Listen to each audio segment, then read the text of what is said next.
सभी को नमस्कार। मैं आशुतोष तिवारी अपने YouTube चैनल ज्ञान विद फन में आप सभी का स्वागत करते हैं। आज हम लोग समझेंगे वेक्टर जनित रोगों की रोकथाम और नियंत्रण के लिए लार्वा प्रबंधन कैसे करें और इसका स्रोत, लार्वा का स्रोत आखिर कहां-कहां से होता है। सबसे पहले तो हम ये जानेंगे कि जो ये रोग है, वेक्टर जनित जो रोग हैं, वो हमारे एडिस मच्छर के द्वारा ही फैलते हैं। तो लार्वा जो हमारा एडिस मच्छर है, इसका हम लोग पहले जीवन चक्र समझते हैं।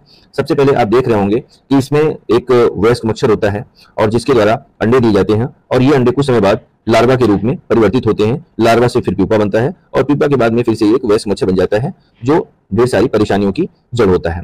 इसके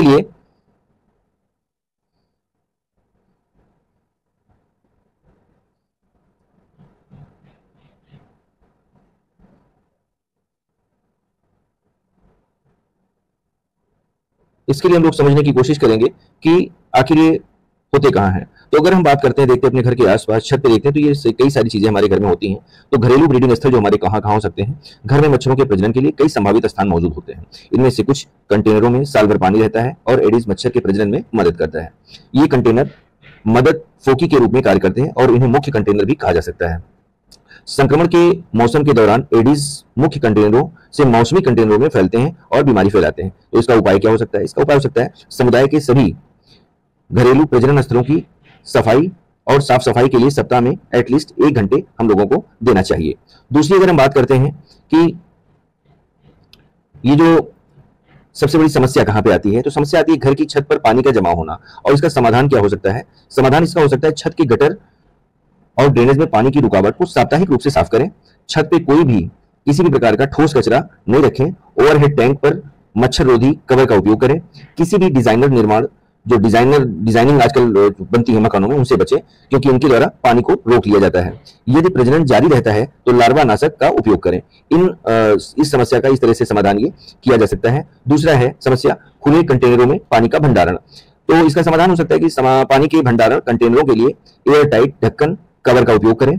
पानी के भंडारण कंटेनरों की आंतरिक जो सतह है उसको हर सप्ताह रगड़ें और इसको साफ करें। हमेशा साप्ताहिक रूप से कंटेनरों को पलटें अर्थात उल्टा करके रखें। और यदि प्रजनन जारी रहता है तो लार्वा नाशक का उपयोग करें। इससे कुछ समस्या का समाधान हो सकता है।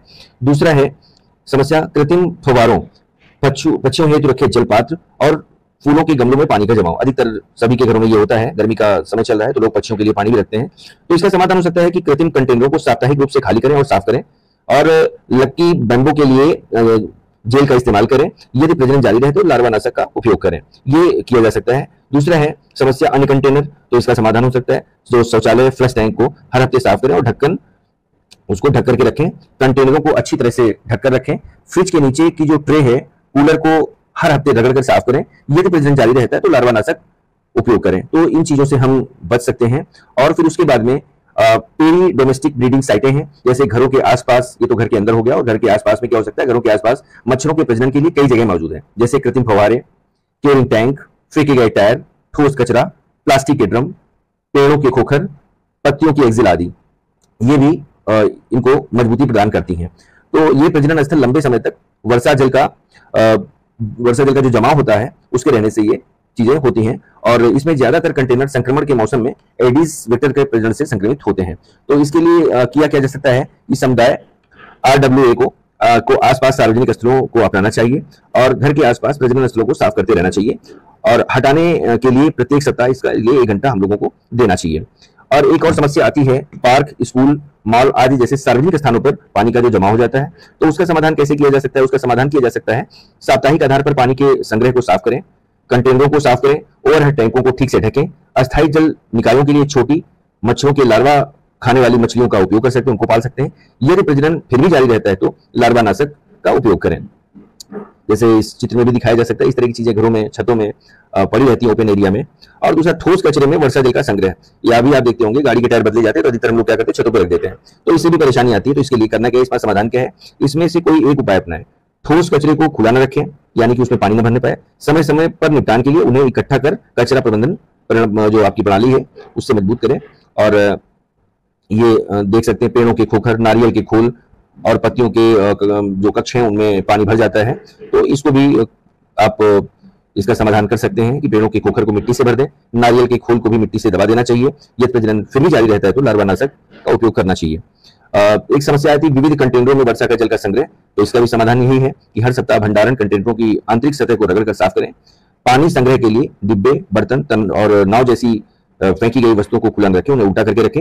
यदि प्रजनन फिर भी जारी रहता है तो लार्वा नाशक का उपयोग करें। निर्माण स्थल की बात करते हैं, कई जगह पर नए नए कंस्ट्रक्शन चलते रहते हैं, घर बनते हैं, फैक्ट्रीज बनती रहती हैं। तो निर्माण स्थलों पर उपलब्ध सभी कृत्रिम जो कंटेनर हैं उनमें जल संग्रह हो सकता है।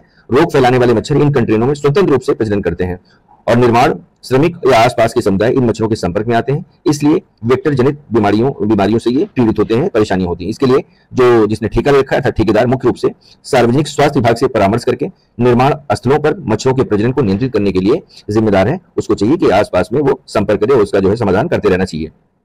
जो निर्माण के उपकरण है, मशीनरी है, वो भी ओपन में ही रहते हैं, तो इसमें भी पानी भर जाता है। इसके समाधान के लिए इनमें से किसी एक को साप्ताहिक आधार पर करें, कंटेनरों की साफ सफाई करें, रुके हुए पानी को हटाएं। यदि प्रजनन फिर भी जारी रहता है तो लार्वा नाशक का उपयोग करें। इसी तरह से क्योरिंग टैंक, ड्रम आदि कंटेनरों में भी पानी भर जाता है, तो उसका भी वही उपाय है कि इसको जो है कंटेनरों को ढक के रखें, पलट के रखें ताकि उसमें पानी न भरने पाए।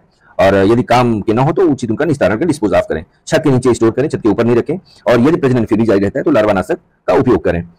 और एक समस्या है लिफ्ट, सड़क क्षेत्रों में गड्ढों, तिरपाल, अस्थायी जल निकासी आदि में पानी का संग्रह हो जाता है। तो इसके लिए भी जो बिना खांचे के तिरपाल रखें और हर हफ्ते जल निकासी को साफ करें। यदि प्रजनन फिर भी जारी रहता है लार्वा नाशक का उपयोग करें।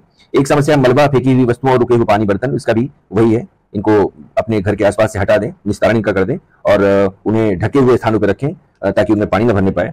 और साथ में इस तरह के हम लोग कुछ क्रियाकलाप करके सप्ताह में एक दिन समय देकर के इन सारी चीजों का समाधान हम लोग कर सकते हैं, जिससे हम, हमारा परिवार और हमारा समाज स्वस्थ रह सकता है। धन्यवाद।